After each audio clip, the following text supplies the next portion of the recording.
Wanted to give you an update of what's going on with the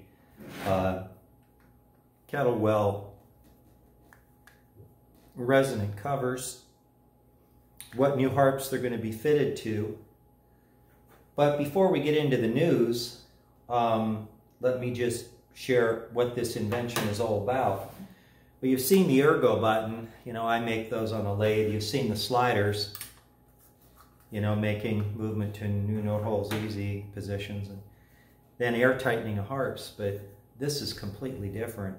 This is designed and built by Russ Camerer. It was my invention. And the idea is that as a postulate, I said that the covers can be an acoustically valid space which can improve the tone of the harmonica in the same way that the bell of a trumpet focuses sound and allows sound waves to multiply upon themselves to create a creamier tone.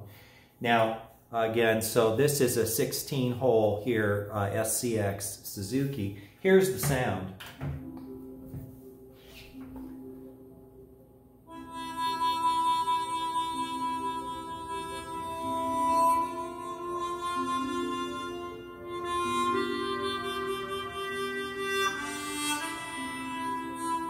And just playing it here.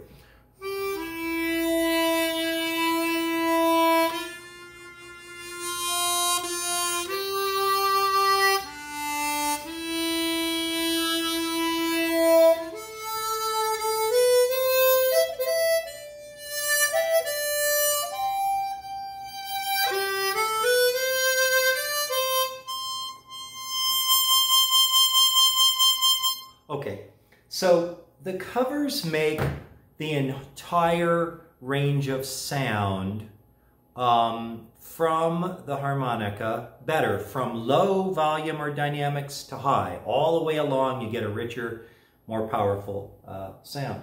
So anyway, my original hope was to put them on the Seydel Saxony, which you know, is an instrument I've loved and enjoyed for years, although I also like Suzuki's. But Russ made the first one for an SCX because that's what he had. But the new news is that Russ asked to borrow my Maret 12-holer Suzuki so that he could make a cover set that will fit it perfectly. So I used a spacer, you probably saw that, but he's actually going to have a cover now that fits the Suzuki's properly. And then he's going to make one for the Seydel Saxony. And this is an ideal application for the invention because the stainless steel reeds, I think, can be backed off in the brightness and still be wonderful. So I think it's a great move. So there's going to be Kettlewell Resonant Covers for 12-hole Suzukis and also for the Seydel Saxony, and boy, what a joy that will be. I'll of course make sound tests when they come in and post them for you. I do want to mention that along with all my other inventions, by the way, here's what it sounds like with the slider.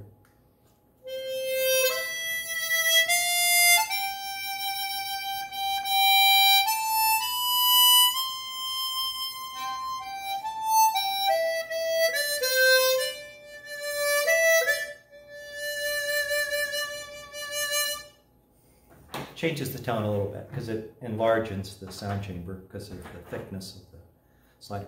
But it's a fun journey. All my inventions I gave to the public domain. So that means anybody can use them at will, anybody can manufacture with them. I just felt that was the right way to go. He's the designer and builder of these covers, and he did such a gorgeous job. I mean, slight arcing, just like I asked for, just the right amount of lip. Enough to grip, but not to bite the hand when playing. They're just exquisite. And the chamber starts off very shallow up towards the mouthpiece, but as it moves this way, it gets more curvature and more height. And of course, these chambers enhance the sound. I don't take a percentage of sales. I don't have a financial benefit on this at all, but I do encourage people to use them because I think they sound better. You can order them from Russ Camerer by sending him an email at Russ, R-U-S-S, dot Camerer, C-A-M-E-R-E-R, at gmail.com. That's russ.camerer@gmail.com. I've worked with a lot of designer and builders over the years. Some of the processes were excruciatingly troublesome and difficult, such as the slider. People in Holland failed, people in the United States had problems, and then I ended up manufacturing these out of aged lucite because I couldn't find anyone else to do that. But the covers were over my head, and but Russ has a design sense and a perfection in his work. As an example, you know, it's kind of cool because see how these are inset, that Allen wrench thing? So it's inset, so you don't really hit it. And then it goes right into the lower cover. So, you know, I mean, and he's thinking about putting an inset nut in here, but it's just everywhere I look, it's a beautiful design, you know, and very, very well made. So that's the scoop, and I thought that you would enjoy hearing about the new covers, and that's the update.